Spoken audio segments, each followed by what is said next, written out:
Nearly 60 people massacred in Goma, Eastern DRC, about a week and a half ago, I believe it was. Tell us what happened there in Goma. But a couple of weeks ago, a group of Congolese who are part of what they call Wanzalendo called for a protest. The protest is very particular. It's happening as people are mobilizing around the world, particularly actually in West Africa. They're mobilizing for the French military to be out. And in the Congo, you have Congolese who are mobilizing for the UN peacekeepers to leave the DRC. The reason why they are calling for the UN peacekeepers to leave the DRC is that the UN peacekeepers have been there for almost 2 decades, and there has not been peace in DRC. There have been many groups over the years who have called for that. So it's not the first time that this has happened. And of course, it's not the first time also during protests that people have been killed. But what is disheartening about this is that the Western press has been insisting on who they are, right? They said that a religious sect organized a protest against the United Nations forces and they were killed. So whenever it's presented that way, what it causes to someone that say, wow, these are some lunatics who are calling for the UN forces to leave the DRC. That's not the case. Many Congolese, including myself, many Congolese have said it does not make sense to have a $1.2 billion a year budget of foreign militaries in the DRC, yet there is no peace. So they called for the UN to leave. They called for the East African community forces also to leave because there is no peace. And there was repression. Repression that is quite stigmatizing for us in DRC. We've lost over 6 million Congolese since the conflict started in 96. The presidential guard, they call them the Republican Guard, right? So it's an elite military force, decided to shoot at the protesters. The same day, the numbers that came out that told us that there were 10 people killed. A few days later, it went to about a couple of dozens. The UN official is using the number 48. The Congolese government is using the number 56. Depending on who you read, the numbers are fluctuating between the 40s and the 50s. But when you talk to people on the ground in Goma, they're telling you over 100 have died. And this is what they're explaining to me. They're saying that the number of deaths is equal to the number of bodies found. So we know today that the Congolese military, the Republican Guard, when they shot at the civilians, they brought a truck and actually dragged the bodies and were putting the bodies inside of the truck. Thanks to the citizens of Goma, many took the cameras and were filming what was actually taking place. So we know that there are bodies that we'll never find, right? No one has told us, where did they take these bodies? How many people were in these trucks? But the body recovered in hospitals and is around 56, if I have to use the highest number. So hundreds of Congolese were shot and killed. Who is responsible? Who is accountable?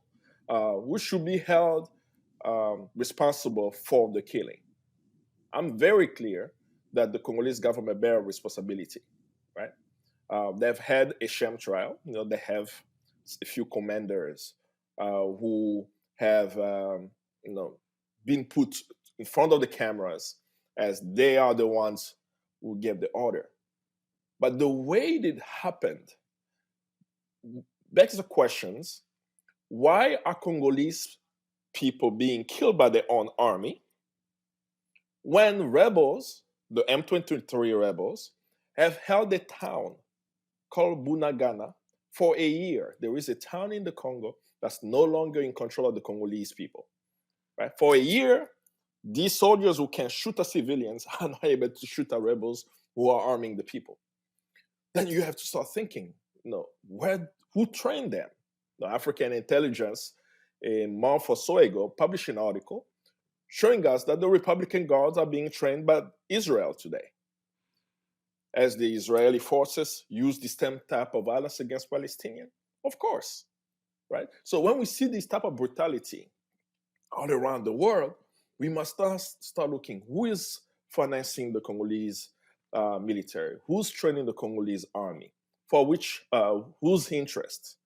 Then you start understanding the Pandora of first how this military is controlled by outside forces, and of course, they will not be afraid to shoot at a civilian. So that's one way to look at it. The second thing to look at as it relates to the killing is what these Republican guards did after they killed the civilians.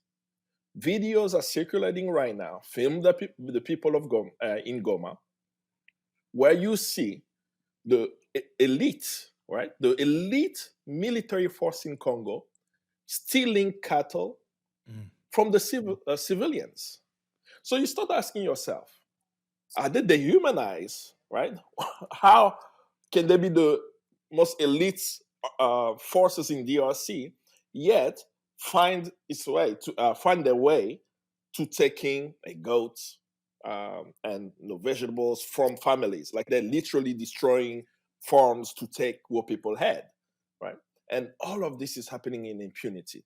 And as you continue to put that in context, you start saying that what the Wanzalendo did was to open a Pandora box. They are able, with what happened, even though it's so brutal, they were able to show the world the brutality of war and put the question to us, why are Congolese people dying? 56 dead as the numbers being put out, yet there is no accountability so far. I mean, the accountability in the courts does not bring back the dead and doesn't hold the highest commander of the region accountable, right? The province itself currently is under martial law. They're calling it the state of siege. For about a year, the province of North Kivu, where this massacre took place, has been under military control, right? The governor is a military person. The mayor of the city of Goma is a military person. So the whole province is under military rule, yet Congolese are losing their lives. And as they're losing their life, resources are still flying out of the Congo, right? So that's something that I felt would be very important for people to know that it took place, and continue to keep the Congolese as they struggle. If they're killing them, it means that they're resisting, right? They're resisting and they want to shut them, right? The Congolese government is saying that we need to have the UN forces to stay in DRC. And if the Congolese dare rise to say no to the UN forces, we will kill you in the street. But I don't think the Congolese will stop fighting until all foreign forces are out of the Congo. I think that's really, really important to raise. And I also wanted to give you the opportunity to, since we're talking about the Congo, there was this journalist who was arrested recently. And I was wondering if you could speak a bit to that. And just spoiler alert, I did just have Kambale on my show Dispatches. That will be coming out very, very soon. And we discuss a lot of different issues taking place across the continent. But one thing that we did not get to talk enough about was what was happening in the Congo, and then also what happened with this journalist recently. Yes. 2023 is an election year in DRC, if, of course, the presidential election takes place in December of this year. But for the past few months, repression has increased in the DRC. Just today, there was an announcement that the former second vice president of the National Assembly has been found guilty and sentenced to 7 years in jail. Do you know what is his crime? His crime is that he insulted the president, right? Of course he did, right? But can you imagine someone insulting a president, spending 7 years in jail? That gives you already a sense of what is happening in DRC right now.